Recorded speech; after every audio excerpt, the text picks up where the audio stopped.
Oi pessoal, tudo bem? Hoje a gente vai falar sobre história da ciência, fake news e pós-verdade. Meu nome é Cecília Menezes e eu espero que vocês gostem. Eu já falei aqui sobre a cosmologia aristotélica dos gregos e também falei sobre a revolução científica de Galileu, ali por volta do século XVI e XVII.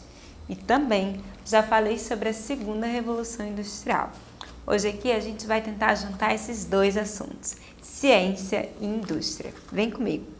A revolução científica ali do século XVI, ela embora tenha afetado a vida das pessoas, essa grande mudança ela vai acontecer ainda muito paulatinamente. A ciência ela só vai ganhar, por exemplo, um fôlego e vai conseguir respirar a parte da religião, por exemplo. Mas para ela se tornar esse grande baluarte do saber e do conhecimento, como a gente mais ou menos compreende ela hoje, isso só vai acontecer ali por volta da segunda metade do século XIX, o mesmo período onde vai acontecer a segunda revolução industrial. O crescimento da indústria, o crescimento da ciência, eles vão se dar de mãos dadas nesse período. Como eu já falei aqui, a segunda metade do século XIX, o desenvolvimento da indústria, vai ter como consequência também o crescimento das cidades, o desenvolvimento da indústria farmacêutica e o desenvolvimento, por exemplo, de vacinas ou de diversos outros saberes que vão ajudar as pessoas a viver em comunidade sem morrer, por exemplo, por uma pandemia. O desenvolvimento da ciência vai ser revestido de uma ideia que se chama de positivismo, quando as pessoas acreditavam que a vida delas estavam levando aí por um caminho linear que levava inevitavelmente ao progresso. A ideia de progresso e desenvolvimento da humanidade ela era intrínseca a esse momento. De acordo com o positivismo, se acreditava que a humanidade estava vivendo uma caminhada, numa marcha que ia levar inevitavelmente ao progresso e à civilização, tendo a Europa como a grande engajadora do resto do mundo desses ideais de civilidade, racionalidade e desenvolvimento. A ciência da segunda metade do século XIX e do início do século XX é uma ciência positiva, porque acreditava-se que essa ciência ia levar inevitavelmente ao progresso, ao desenvolvimento, enfim. E isso ia chegar a toda a humanidade, a todos os povos e a todas as nações. É lógico que a gente vai perceber que por trás dessa ciência vai existir muita exploração de povos como, por exemplo, a Ásia e a África. Eu não vou falar sobre imperialismo aqui. A minha ideia é justamente falar sobre como a ciência, nesse momento, tem um discurso e uma narrativa que legitima ações em todo o mundo.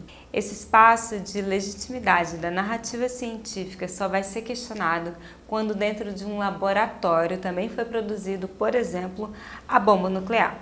Desde então começou a se questionar se a ciência era tão a serviço e a benefício da humanidade assim.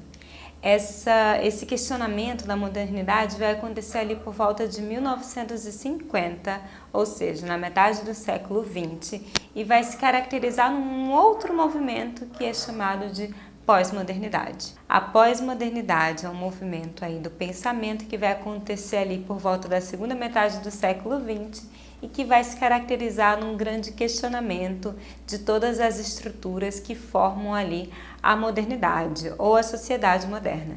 Ciência, racionalidade, enfim, uma série de fatores que estão estruturando a vida das pessoas naquele momento passam a ser questionadas. E é dentro desse aspecto que o pensamento científico também acaba sendo questionado dentro dessa perspectiva.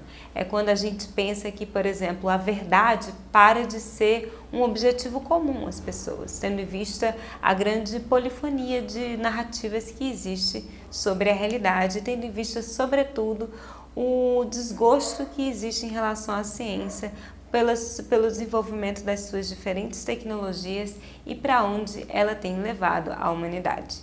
De lá para cá, o espaço da ciência vem sendo questionado e isso vai possibilitar, por exemplo, a abertura da emergência de outras narrativas que vão aí competir a páreo com essas narrativas científicas.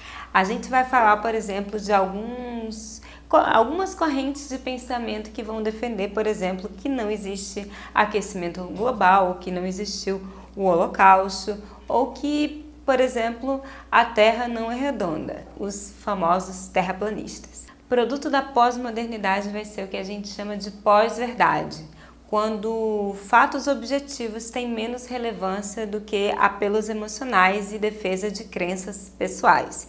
E isso a gente fala, por exemplo, sobre os terraplanistas ou as pessoas que acreditam que, por exemplo, as vacinas são conspirações mundiais. E é fruto justamente dessa pós-verdade, isso que se tornou muito famoso nos dias de hoje, que a gente chama de fake news.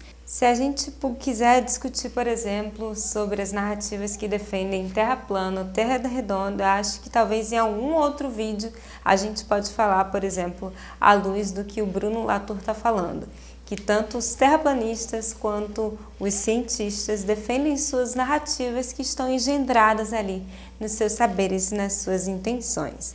Não é objetivo desse vídeo analisar essas narrativas, só falar muito mais desse movimento intelectual ou esse movimento do pensamento que acontece aí nesse pós-modernidade. Espero que em um outro momento a gente possa falar e discutir mais teoricamente do que falam, por exemplo, esses diferentes movimentos. Se você gostou desse vídeo, assim como eu, você dá um like, se inscreve no canal e deixa seu comentário, que é muito importante para mim. Até mais!